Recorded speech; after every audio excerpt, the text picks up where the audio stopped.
Hello friends, welcome back again to our YouTube channel Defence Planet. तो कैसे हैं आप सभी? I hope you all are good. तो आज ये हमारी तीसरी क्लास होने वाली करंट अफेयर्स की। आई होप आपने पहली दोनों देख ली होंगी।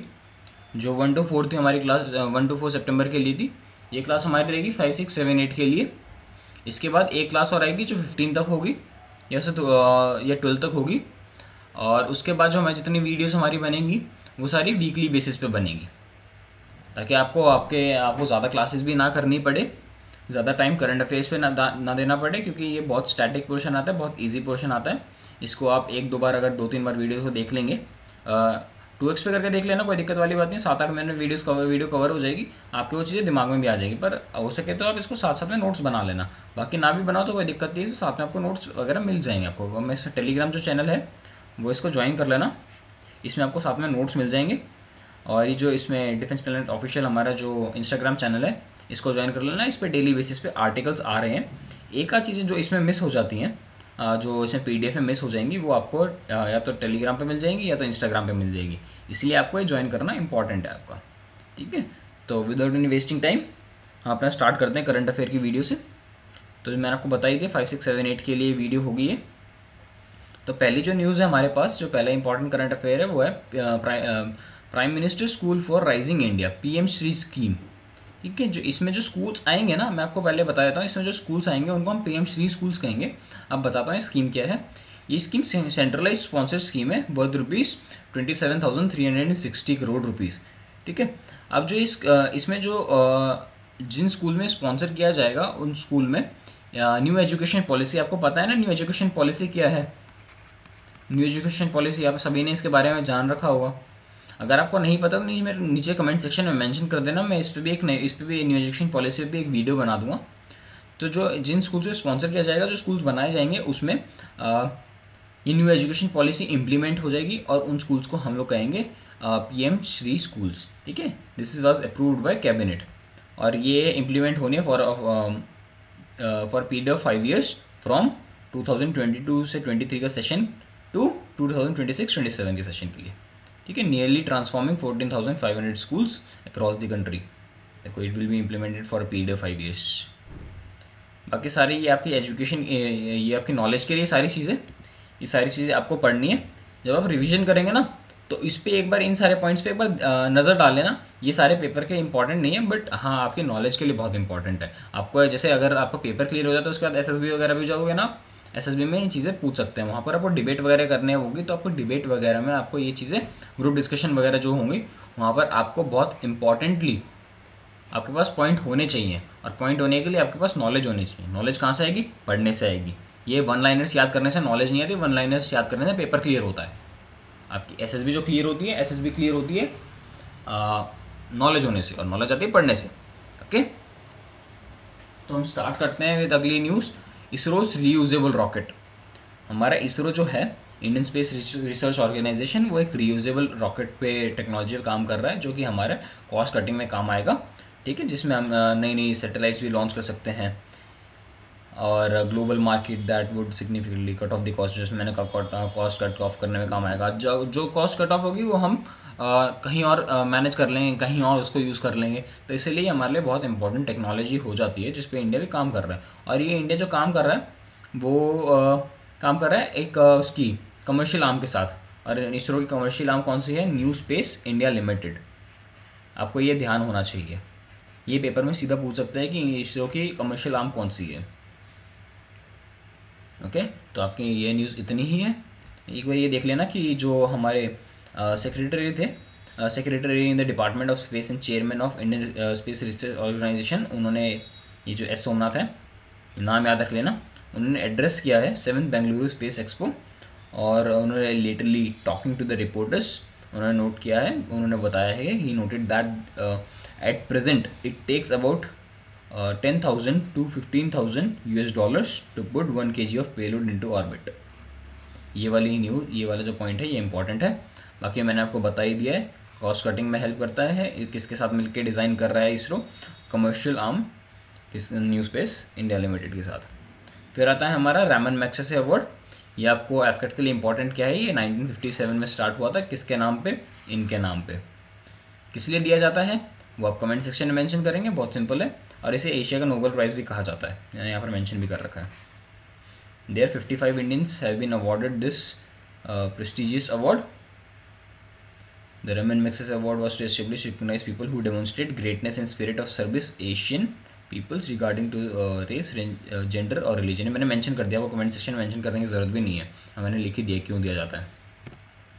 फिर आपको अब की बार के विनर्स याद करने की ज़रूरत है, क्योंकि आपका क्वेश्चन इस तरह से बनता है, who among the following are the winners of Raman Magsaysay 2022 award, और सीधा पूछ लेगा who among the following is not winner of the Raman Magsaysay award 2022। तो उसमें 4 ऑप्शन दिएंगे, आपको एक टिक लगाना होगा। ओके, तो पहला देखो, Sotheara Chhim, he is an mental health advocate from Cambodia who is leading voice in Cambodia trauma syndrome. इसके लिए इनको रामन मैग्सेसे अवार्ड मिला है। फिर इसके बाद मिला है टडाशी हटोरी को, ये और है, ये another winner of Raman Magsaysay award, Tadashi हटोरी।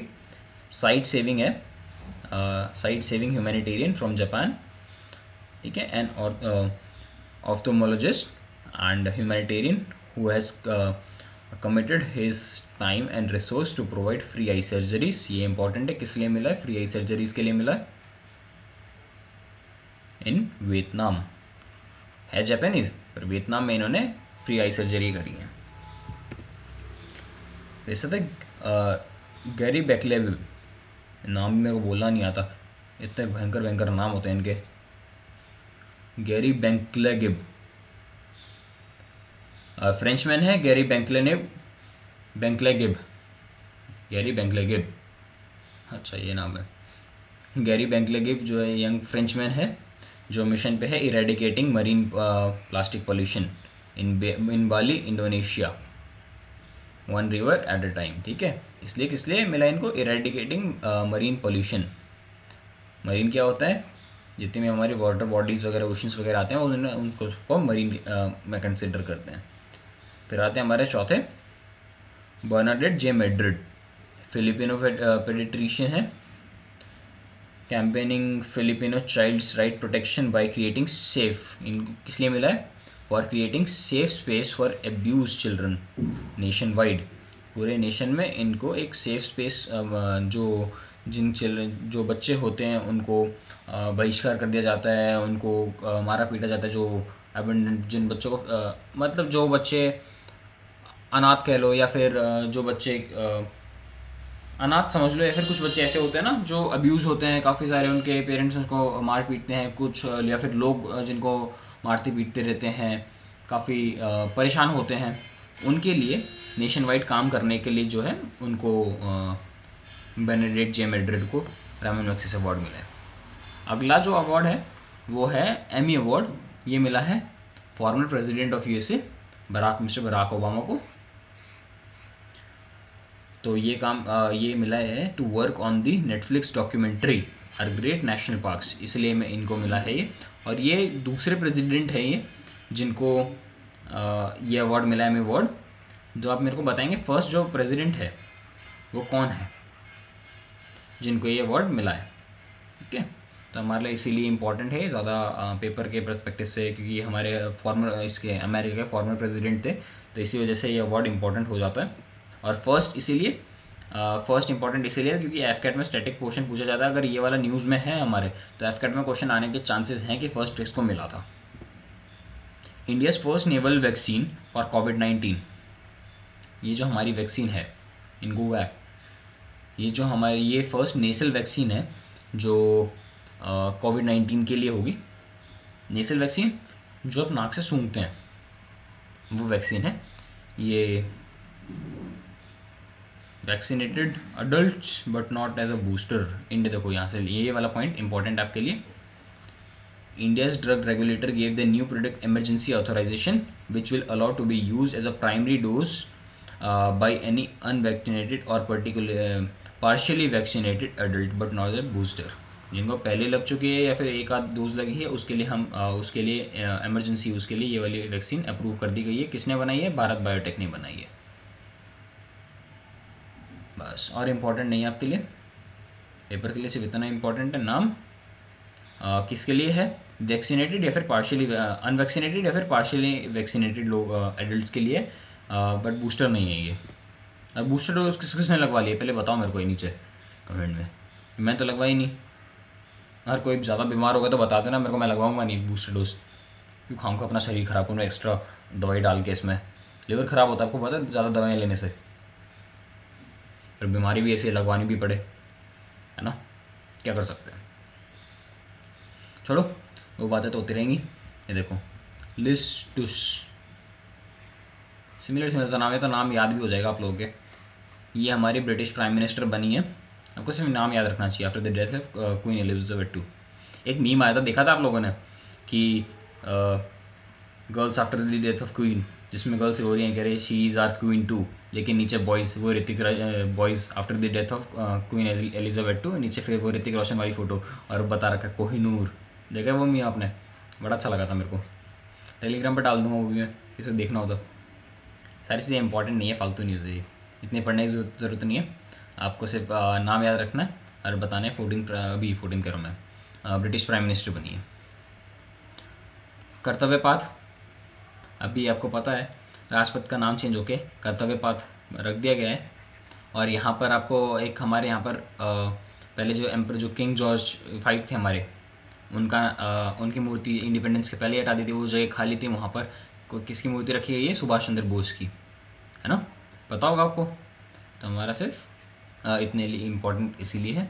बाकी ये सारी चीज़ें जितने भी ये हैं, ये आप अपनी नॉलेज के लिए, अपनी उसके लिए इंफॉर्मेशन बढ़ाने के लिए, नॉलेज बढ़ाने के लिए आप ये चीज़ें पढ़ेंगे। या तो 5th India US maritime security dialogue, ये काफ़ी इंपॉर्टेंट हो जाता है हमारा। देखो ये सारी चीज़ें पढ़ लेते हैं इसके लिए। During the dialogue the two sides discuss developments in the global maritime domain. Bilateral maritime दो के बीच में थी इसलिए बायलैटरल होता है। Bilateral maritime cooperation endeavours, regional support की बात करी गई है। Initiatives and collaboration, collaborative efforts such as Indo Pacific partnership. Indo Pacific partnership क्यों?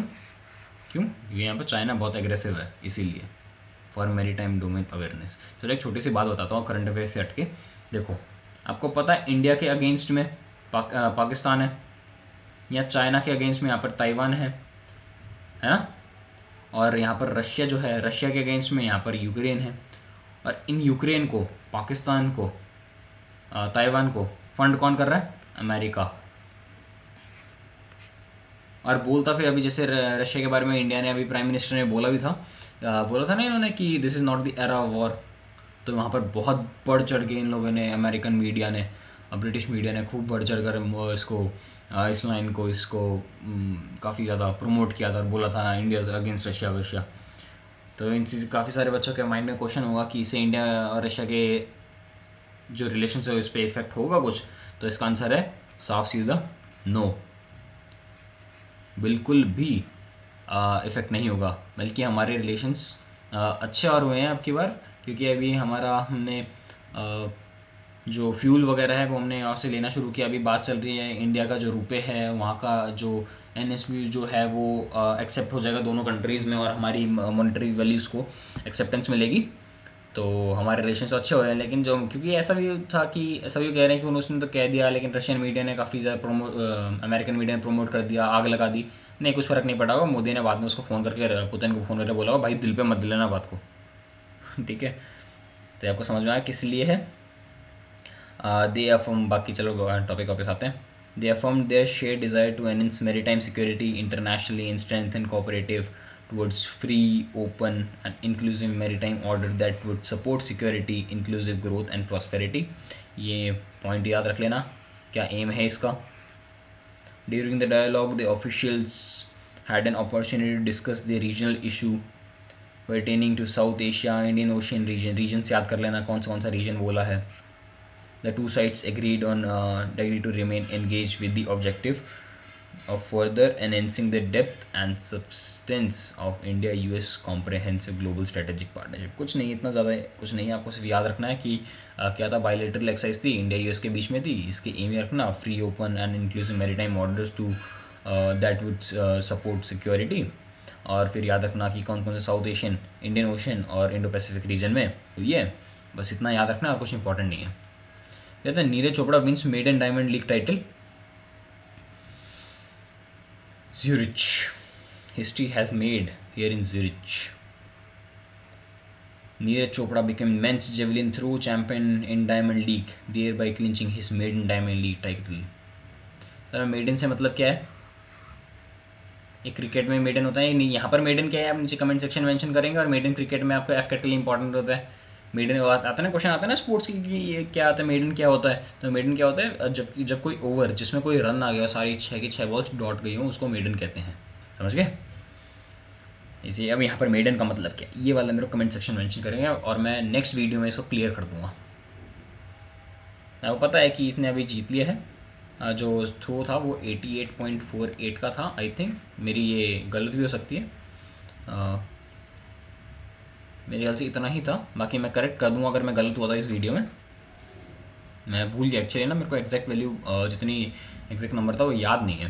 तो मेरे को भी आईडी 88.48 का ही है, इसलिए मैंने आपको बता दिया। बाकी अगर गलत होगा तो मैं नीचे उसमें डिस्क्रिप्शन में डाल दूंगा या फिर नेक्स्ट वीडियो में क्लियर कर दूंगा। आपको सिर्फ इतना याद रखना है कि ज्यूरिच में जो डायमंड लीग हुआ है उसमें नीरज चोपड़ा ने जीता है। बाकी सारी चीज़ें आपके लिए इंफॉर्मेशन के लिए। After queen's death Charles III became the king of UK and 14 other countries. सिर्फ नाम याद रखो और कोई ज़रूरत नहीं है, हिस्ट्री पढ़ने की ज़रूरत नहीं, कब पैदा हुआ कब नहीं, हमें क्या करना। तो हमारी करंट अफेयर्स की 5, 6, 7, 8 के करंट अफेयर्स कंप्लीट होते हैं और we are gonna end this video with a thought, arise, awake and stop not until the goal is reached।